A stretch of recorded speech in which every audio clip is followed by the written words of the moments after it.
চলতি বছরেই সারা দেশে এসআইআর, ভোটের আগে বাংলা সহ 5 রাজ্যে এসআইআর। 2026-এই 5 রাজ্যের নির্বাচন এসআইআর হতে পারে পশ্চিমবঙ্গ, অসম, তামিলনাড়ু, পুদুচেরি এবং কেরলে। প্রত্যেক রাজ্যের সিও অর্থাৎ মুখ্য নির্বাচনী আধিকারিকদের তথ্য দিয়েছেন, তারা এই বৈঠকে তথ্য দিয়েছেন। এসআইআর প্রস্তুতি নিয়ে তথ্য পেশ করেছেন। বিহারকে মডেল করে দেশে এসআইআর এর প্রস্তুতি, বাংলার ভোটার তালিকার তথ্য পেশ। ভোটমুখী 5 রাজ্যেই এই 2026 ভোটের আগে 2026-এ যেখানে 5 রাজ্যের নির্বাচন রয়েছে, সেই ভোটমুখী 5 রাজ্যে ভোটের আগে চলতি বছরেই সারা দেশে এসআইআর এর কথা জানা যাচ্ছে। ভোটের আগে বাংলা সহ 5 রাজ্যে এসআইআর।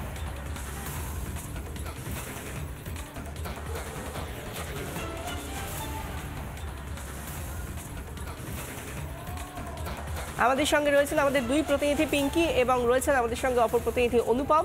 অনুপমের কাছে প্রথমেই যাব। অনুপম, তুমি যেখানে রয়েছো, সাধারণ মানুষ তারা এই এসআইআর সম্পর্কে ইতিমধ্যেই ভালো রকম ভাবে ওয়াকিবহাল, কিন্তু তারা কি বলছেন, কতটা তারা চাইছেন এসআইআর হোক?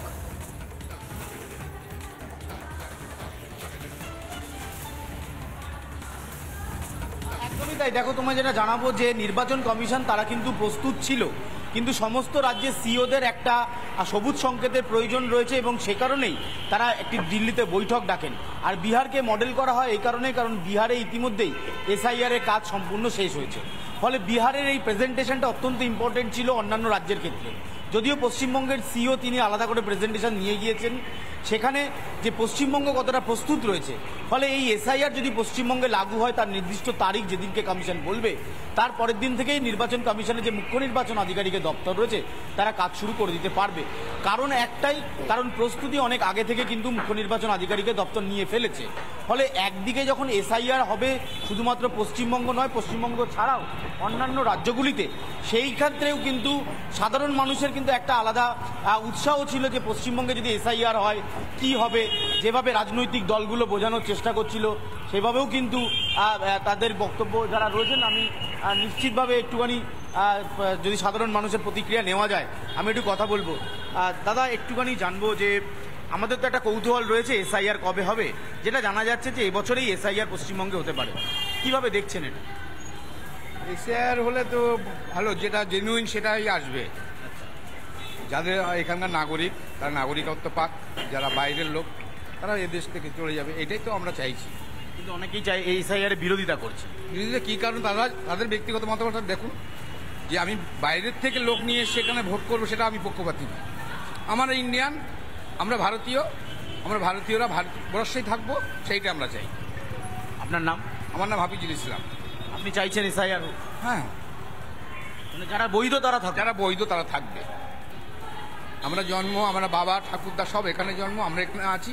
আমরা ভারতবর্ষের জন্য আমাদের পূর্বপুরুষরা স্বাধীনতা সংগ্রাম করেছে এবং আমরা চাই আমাদের ভারতবর্ষ আমরাই থাকবো, বিদেশি লোকেরা ভারতবর্ষে।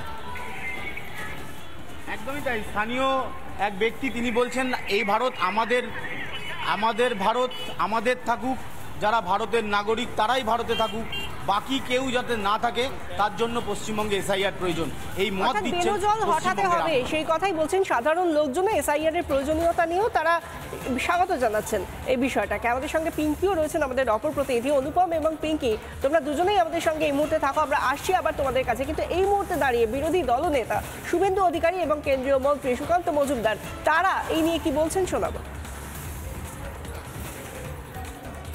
তো নতুন নয়, 2002-এ হয়েছে, 2025-এ হবে।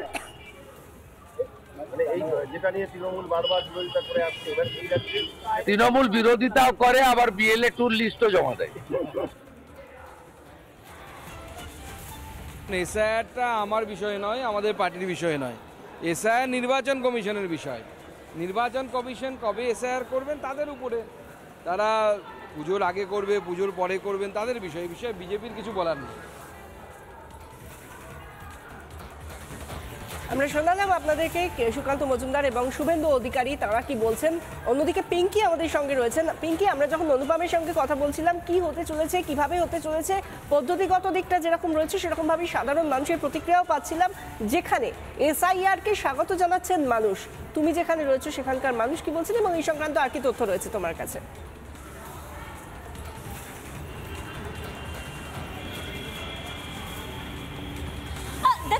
বিষয় পরিষ্কার যে এসআইআর করার প্রস্তুতি এই মুহূর্তে ইলেকশন কমিশন নিচ্ছে, তবে এসআইআর করার আগে এখনো কিন্তু কিছু জটিলতা রয়েছে, বা জটিলতা থেকে বলা ভালো যে নিয়োগ বা যে প্রক্রিয়ার কিছু স্ল্যাব সেগুলো কমপ্লিট করতে হবে। তার মধ্যে অবশ্যই রয়েছে সিইও নিয়োগ, অর্থাৎ ডেপুটি সিইও থেকে শুরু করে এই রাজ্যের জন্য অতিরিক্ত সিইও, যুগ্ম সিইও তাদেরকে নিয়োগ করতে হবে। তুমি জানো যে এই রাজ্যের জন্য 5টি শূন্য পদ রয়েছে, তার মধ্যে যুগ্ম সিইও, ডেপুটি সিইও এবং অতিরিক্ত সিইও, এই 5টি শূন্য পদ রয়েছে। এগুলোকে এবার সম্পূর্ণ করার জন্য মুখ্য সচিবকে চিঠি দিল নির্বাচন কমিশন। চিঠি দিয়ে তারা জানিয়েছেন নতুন তালিকা পাঠানোর জন্য এই 5 শূন্য পদের জন্য। এর আগে রাজ্যের তরফ থেকে যে লিস্ট পাঠানো হয়েছিল, যে তালিকা পাঠানো হয়েছিল, তা খারিজ করে ইলেকশন কমিশন এবং জানিয়ে দেওয়া হয়েছিল যে 5টা পদের জন্য নতুন নাম বা তালিকা দিতে হবে, কিন্তু আজও সেই তালিকা এসে পৌঁছয়নি। এদিকে এসআইআর করার জন্য মুহুর্মুহুর যে প্রস্তুতি, সেই প্রস্তুতি এই মুহূর্তে চালিয়ে যাচ্ছে। আমরা একদম লাস্ট স্ল্যাপে এসে দাঁড়িয়ে রয়েছি, যেখানে এসআইআর প্রয়োগ বা প্রয়োগ করার আগে যে চূড়ান্ত প্রস্তুতিগুলো সেগুলো কিন্তু এই মুহূর্তে চলছে। ইতিমধ্যে বিহারকে মডেল করা হয়েছে, তুমি জানো যে প্রেজেন্টেশন ইতিমধ্যে দেওয়া হয়েছে। সবই প্রায় একদিকে যখন প্যারালাল চলছে, তার পাশাপাশি নির্বাচন কমিশন এও মনে করছে যে শূন্য পদগুলো রয়েছে সেগুলো আগে কিন্তু পূর্ণ করা অত্যন্ত প্রয়োজন। এছাড়াও যে সমস্ত সীমান্তবর্তী এলাকাগুলো রয়েছে সেগুলোর দিকেও কিন্তু বাড়তি নজর রয়েছে। কেন সীমান্তবর্তী এলাকা? তুমি জানো যে সীমান্তবর্তী এলাকায় বারবার অনুপ্রবেশের ঘটনা ঘটেছে, বারবার অনুপ্রবেশ নিয়ে সোচ্চার হয়েছে বিরোধী থেকে শুরু করে, এমনকি খোদ রাজ্য পুলিশের হাতেও কিন্তু অনুপ্রবেশের জন্য ধরাও পড়েছে। শুধুমাত্র যে বিএসএফ অনুপ্রবেশকারীদের ধরেছে তা নয়, রাজ্য পুলিশের হাতেও কিন্তু অনুপ্রবেশকারী ধরা পড়েছে। স্বাভাবিকভাবে এই সমস্ত যে সীমান্তবর্তী এলাকা সেগুলোতে বাড়তি নজরদারি চালানো হচ্ছে, এবং তার আগে এসআইআর লাগু করার আগে এই যে 5টা শূন্য পদের কথা বললাম, সেই শূন্য পদগুলোকে কিন্তু পূর্ণ করতে এবার মুখ্য সচিবকে চিঠি দিয়ে রাজ্যের তরফ থেকে দ্রুততম অবস্থায় এই একেবারেই, অর্থাৎ দ্রুততার সঙ্গে এসআইআর যাতে রাজ্যে এবং গোটা দেশে চলে সেই ব্যবস্থাই করা হচ্ছে। অনেক ধন্যবাদ। আমরা কথা বলছিলাম আমাদের দুই প্রতিনিধি অনুপম এবং পিঙ্কির সঙ্গে। আমরা আরও একবার অনুপমের সঙ্গে কথা বলবো। অনুপম, এই মুহূর্তে তোমার কাছে কি ইনপুট উঠে আসছে?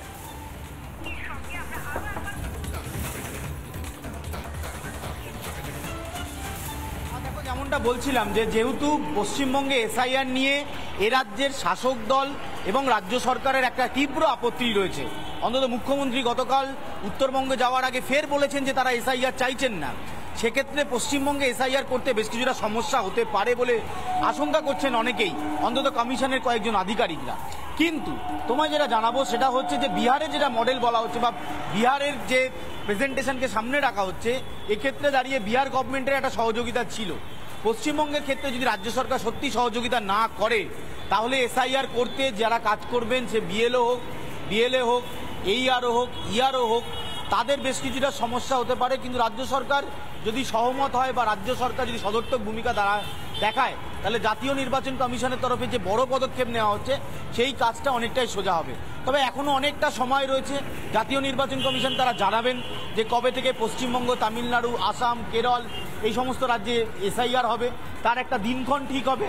তারপর সেই দিনক্ষণের তারিখ নোটিফিকেশন জানিয়ে দেওয়া হবে প্রত্যেকটি রাজ্যের সিইওদের কাছে। সেখান থেকে তারা মনিটরিং করা শুরু করবেন।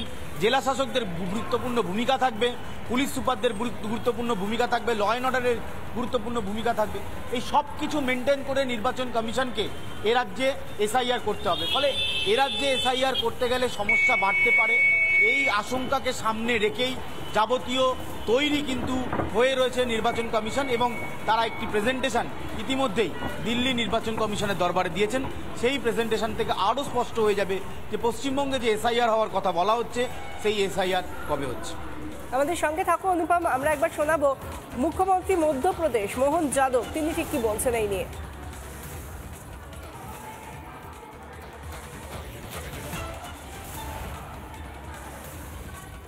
भारत के लोग हैं, भारतवासी है, वोटिंग अधिकार उन्हीं का है। बाहर के आए हुए लोग अगर हमारे देश में वोट डालेंगे तो ये निश्चित रूप से हमारे लोकतंत्र के लिए भी, हमारे निवासियों के लिए भी, बंगाल के वासियों के लिए भी खतरा है। तो ज़्यादा अच्छा है कि हम अपनी राजनीति को इस राष्ट्रीय नज़रिए से देखें और यही तुष्टिकरण की नीति से अतीत के काल में बंगाल का देश का नुकसान हुआ है, भारत का बंटवारा हुआ था और इस तरह की बातों से मैं मान के चलता हूँ कि ये किसी तरह से उचित नहीं की जा सकती।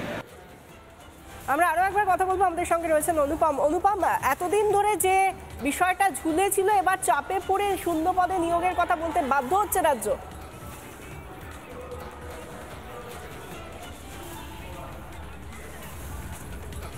আর দেখো, মুখ্য নির্বাচন আধিকারিকের দফতরে যে পদগুলো খালি হয়েছে সেখানে যতক্ষণ না কোনো আধিকারিককে পাঠানো হচ্ছে ততক্ষণ এই কাজটা থমকে থাকবে।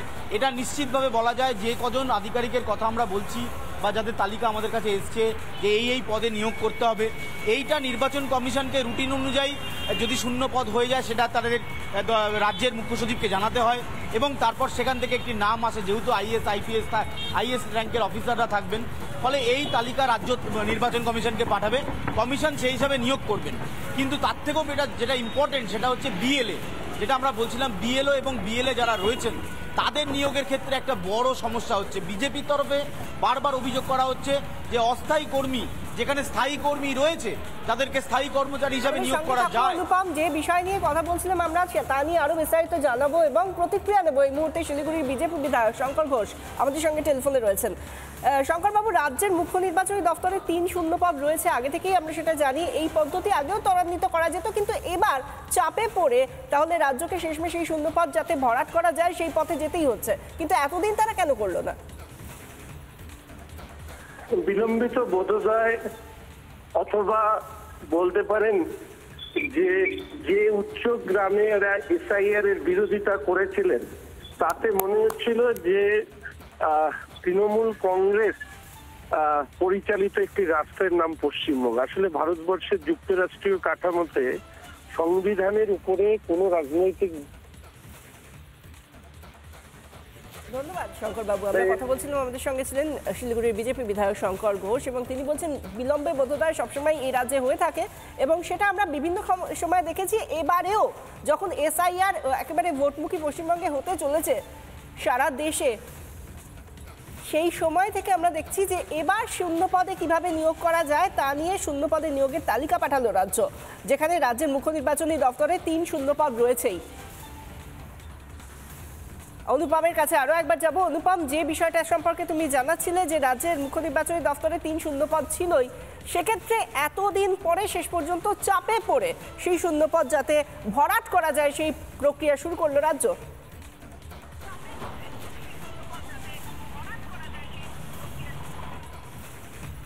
দেখো, এটা রাজ্যকে করতেই হবে। মানে রাজ্য সরকার যদি এই বিজ্ঞপ্তি পাওয়ার পর বা এই নোটিশ পাওয়ার পরও 3 জন আইএস অফিসারকে না পাঠায়, সেটা রাজ্যকে করতে হবে। এটা প্রোটোকল অনুযায়ী যদি কোথাও নিয়োগ, যেহেতু এটা এ রাজ্যের মুখ্য নির্বাচন আধিকারিকের দপ্তর, সিও দপ্তর, ফলে এর যে খালি পদ হবে বা শূন্য পদ যারা থাকবেন, যারা রিটায়ারমেন্ট হয়ে যাবেন, তারা তো রাজ্যেরই অফিসার। ফলে এই রাজ্যের অফিসারকে যদি শূন্য পদ নিয়োগ করতে হয় তাহলে রাজ্যকেই করতে হবে এবং সেটাই কিন্তু মুখ্য নির্বাচন আধিকারিকের দপ্তরের থেকে পাঠানো হয়েছে। 3 জনের নাম চেয়ে পাঠানো হয়েছে, 3 জনের নাম দিলে তাদের অ্যাপয়েন্টমেন্ট দেওয়া হবে। এরা অত্যন্ত গুরুত্বপূর্ণ কাজ করবেন, এই আইএএস অফিসার যারা নির্বাচনের বিভিন্ন প্রক্রিয়ার মধ্যে অংশ নেবেন। ফলে একদিকে যেমন ওয়েস্ট বেঙ্গলে যিনি সিও রয়েছেন মনোজ আগরওয়াল, তার একটা গুরুত্বপূর্ণ ভূমিকা থাকবেন, তার নিচে তার যারা অফিসার রয়েছেন, যারা আধিকারিকরা রয়েছেন, যারা আইএএস অফিসাররা রয়েছেন, তারাও এই এসআইআর যখন পশ্চিমবঙ্গে হবে তখন তাদের গুরুত্বপূর্ণ ভূমিকা থাকবে, বিভিন্ন অর্ডার করা থেকে শুরু করে বিভিন্ন সময় বৈঠক করা থেকে শুরু করে। ফলে এদেরকে রাজ্যকে নিয়োগ করতেই হবে, এটা একেবারে নিশ্চিত। ফলে হয়তো আজ না হলেও কাল রাজ্যের তরফে নাম পাঠাতে হবে। অন্যদিকে যেটা আমি বারবার বলছিলাম যে এসআইআর এর ক্ষেত্রে জেলা শাসক যারা, তাদের গুরুত্ব। ধন্যবাদ অনুপম। আমরা কথা বলছিলাম, আমাদের সঙ্গে ছিলেন আমাদের প্রতিনিধি অনুপম পাত্র ছিলেন আমাদের সঙ্গে। নানা ধরনের কন্টেন্ট দেখার জন্য লাইক করুন, শেয়ার করুন আমাদের ফেসবুক পেজ, সাবস্ক্রাইব করুন আমাদের ইউটিউব চ্যানেল। পাশাপাশি অন্যান্য ব্রেকিং নিউজের জন্য অবশ্যই চোখ রাখুন রিপাবলিক বাংলায়।